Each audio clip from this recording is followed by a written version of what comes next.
Зарабатывать путем популяризации национальных ценностей по силам не каждому, однако есть те, которым это удается. Один из них – тарасский предприниматель Олжас Шамшадинов, который собирается уже запускать 5-й цех. Основным направлением производства, которое на сегодня обеспечивает работой сотни людей, является изготовление традиционных предметов, национальных инструментов и конской упряжи.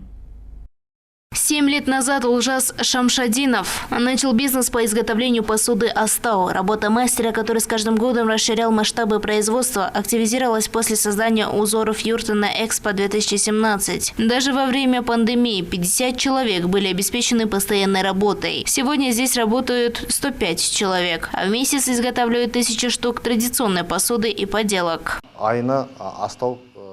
В месяц мы производим более 5000 астау, 1000 посуды для кумыса, 3500 кисе. Внутри мечети устанавливаем постаменты, на которых размещаются книги Корана.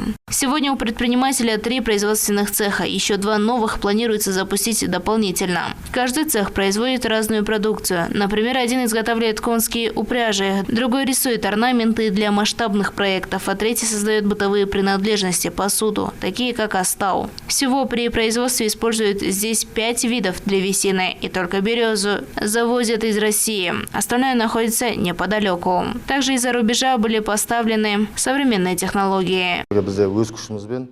Сейчас во всем мире, в том числе в нашей стране, создается немало новых технологий. Их мы приобрели сами. Кроме того, сейчас я собираюсь открыть швейный цех. Для этого заказываю станки из Китая. В ближайшее время планирую обеспечить трудоустройством 150 тарасцев. Предприниматель сегодня обеспечивает постоянной работы с высоким окладом 105 человек. В планах расширить масштабы производства, тем самым создать новые рабочие места для местного населения. Однако это свершиться может только при финансовой поддержке со стороны государства, подчеркивает бизнесмен. Дана Самат, Ислам Хамшибек, Азамат Бескенов, 7/7 News.